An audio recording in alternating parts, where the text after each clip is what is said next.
Menggunakan tanah yang telah diambil, kemudian kita haluskan menggunakan tangan, dan kemudian setelah tanahnya halus, kita berikan air secukupnya sehingga tanah menjadi pasta.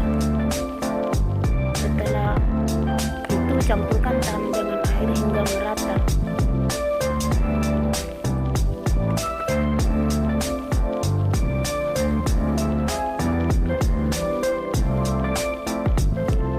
Buat tanah menjadi seperti bola atau gumpalan-gumpalan. Apabila berhasil membentuk bola seperti ini, kemudian kita ambil sedikit sampai untuk membuat pita.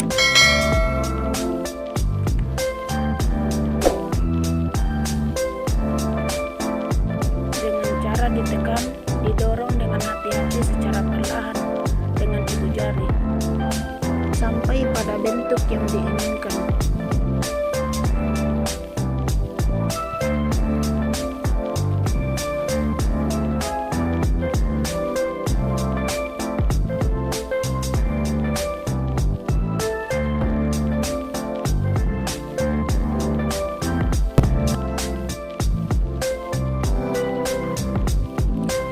Setelah itu, kita ambil penggaris dan kita ukur tanah yang telah dibentuk kita tersebut dengan menggunakan penggaris.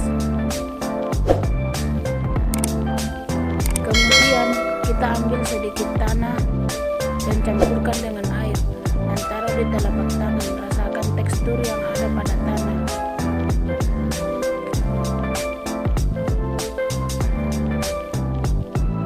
Jadi kesimpulan yang dapat kami ambil dari praktikum tersebut yaitu tanah dapat membentuk bola dengan panjang pita lebih dari 10 cm yang termasuk golongan lempung dengan tekstur tanah sedikit kasar.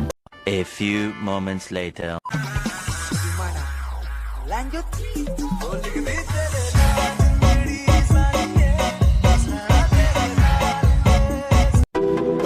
Bismillahirrahmanirrahim. Assalamualaikum warahmatullahi wabarakatuh.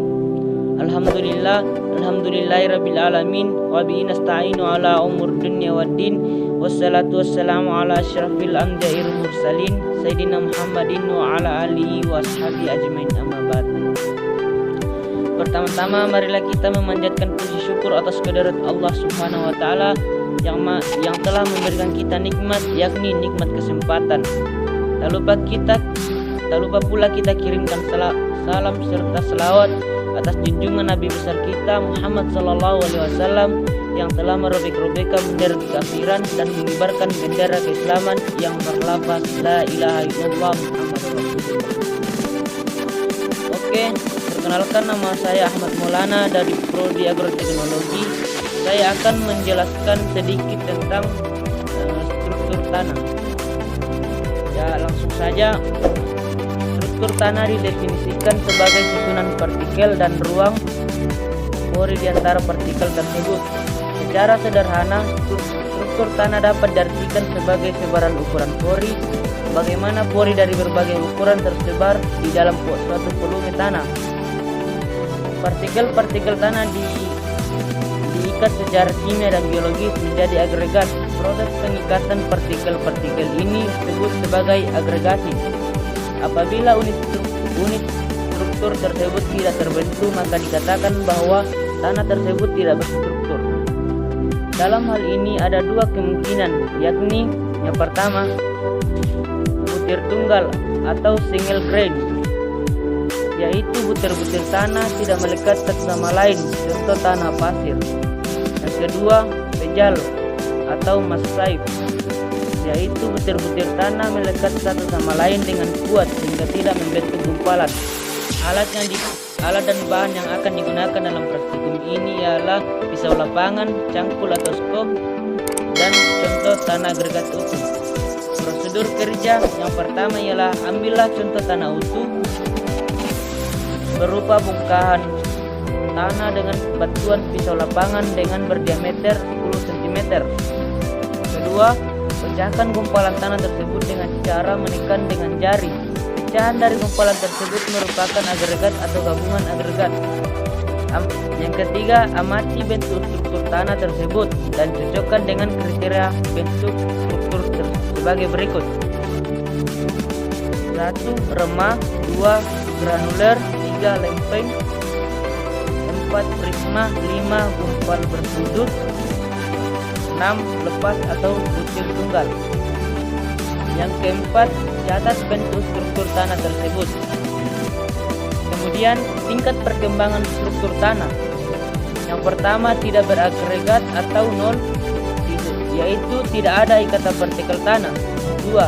Derajat lemah atau 1, yaitu terbentuk struktur tetapi mudah pecah jika terkena gaya. Yang ketiga, derajat sedang atau 2, yaitu agregat tanah telah terbentuk dengan jelas dan agak mudah dipecahkan.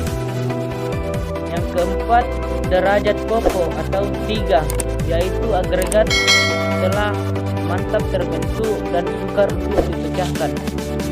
Untuk lebih jelasnya lagi, sebentar saya akan mempraktikkan bagaimana cara pengambilan sampel tanah untuk mengetahui struktur tanah.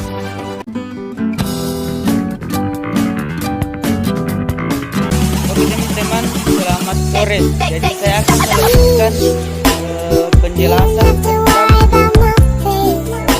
struktur tanah yang saya jelaskan tadi. Jadi untuk praktikum dasar ilmu tanah, hari ini kita akan menganalisis struktur tanah, apakah tanah berbentuk tunggal ataukah berjalan. Nah, untuk praktikum ini saya dibantu oleh teman saya yang bertugas untuk menggali tanah. Di sini ada Arfan. Ia akan mencontohkan bagaimana sih menentukan struktur tanah dengan cara pengambilan sampel tanah. Dan sekarang ia akan mengambil sampel tanah dengan berdiameter 10 cm. Oke, di sini kita sudah mendapatkan sampel tanah yang akan dianalisis. Kemudian kita pindahkan ke tempat bagian tanah yang akan dianalisis harus diangkat secara statis.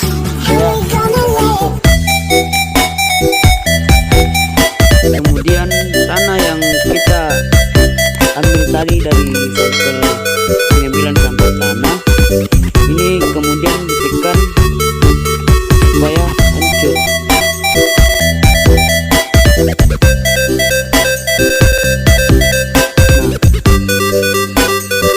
Ini kan sudah hancur, kita tinggal menentukan struktur seperti apa.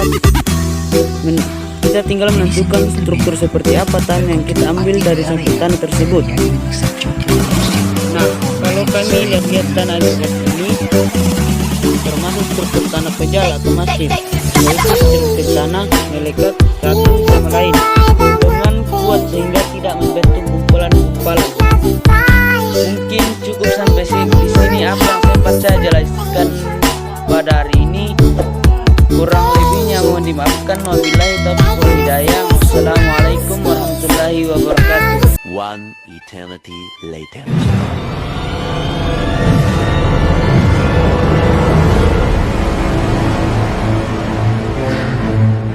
Bismillahirrahmanirrahim. Assalamualaikum warahmatullahi wabarakatuh. Perkenalkan, nama saya Al-Fadila dari Prodi Agroteknologi.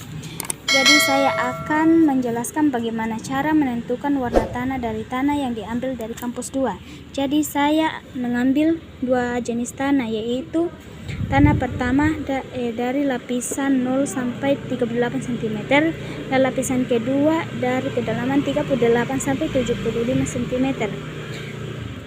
Perbedaan warna tanahnya itu sangat tipis. Nah, langsung saja bahan-bahan yang harus disediakan yaitu tanah dan Mansell Slayer. Di buku Mansell Soil Color terdiri dari beberapa bagian yaitu hue atau menunjukkan warna tanah spektrum paling dominan sesuai panjang gelombangnya, dan volue yaitu menunjukkan gelap terangnya warna sesuai banyaknya sinar yang dipantau. Yang ketiga, chroma atau menunjukkan kemurnian atau kekuatan warna dari spektrum.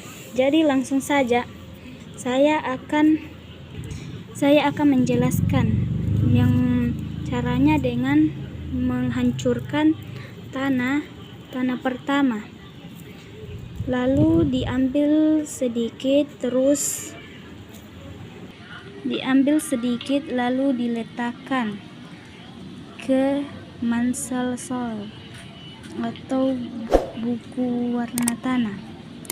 Jadi di sini yang persis sekali dengan tanah ini yaitu dengan 3/2, dan lapisan kedua yaitu tanah ini itu 4/4. Jadi dapat dilihat bahwa tanah pertama yaitu 3/2 yaitu Wardar, dan tanah kedua yaitu 4/4 yaitu Volwe Brown. Jadi sekian dari saya. Assalamualaikum warahmatullahi wabarakatuh.